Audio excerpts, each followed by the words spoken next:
Hello, Amy here. Off the back of one of my last videos, I think it was the abs, why aren't ab exercises working?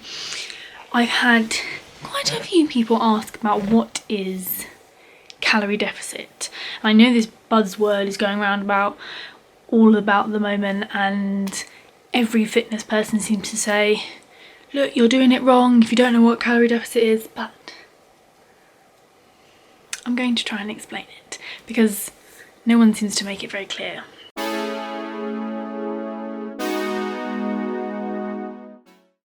So when it comes to calorie deficit, first we need to know what our calories should be. So if you use any of the apps like MyFitnessPal that do it for you. So MyFitnessPal is great, but doesn't really help you understand what goes into calculating that number. So like 1,800 calories that you should be eating.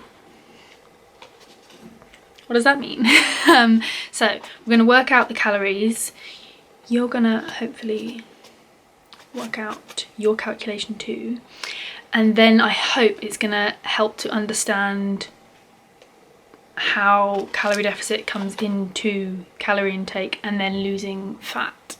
So first off, we are going to calculate our BMR.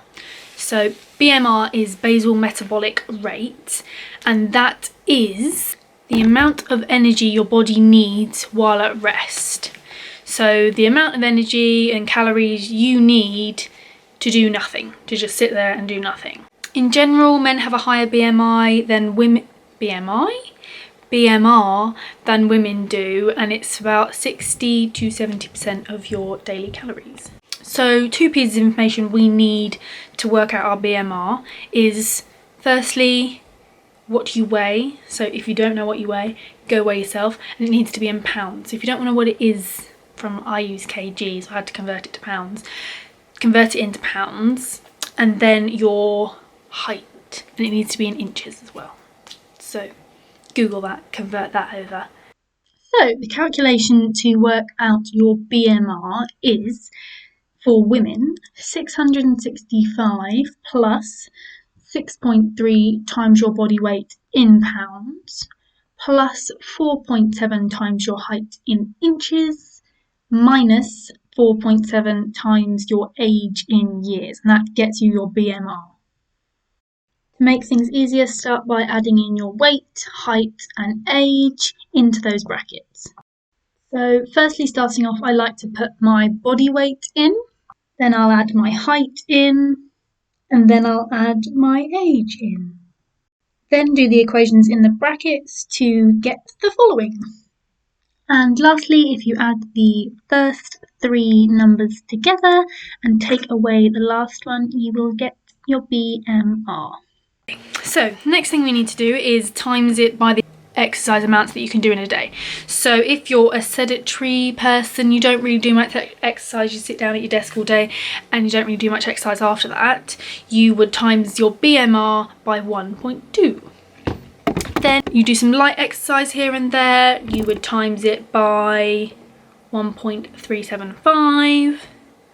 If you are moderately active, you times it by 1.55.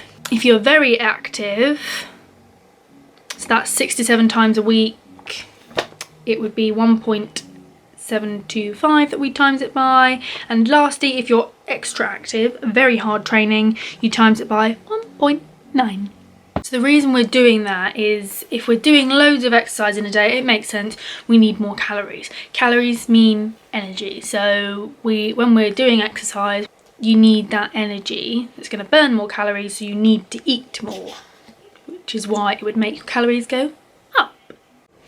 Right, so this is just going to be part 1 of this series to try and understand or work out, do your equation, and then once we have that will be the amount of calories you should be eating in a day compared to the amount of exercise you're doing. And then next we're going to work out what we need to lose weight or to put on weight. So that will be in the next video.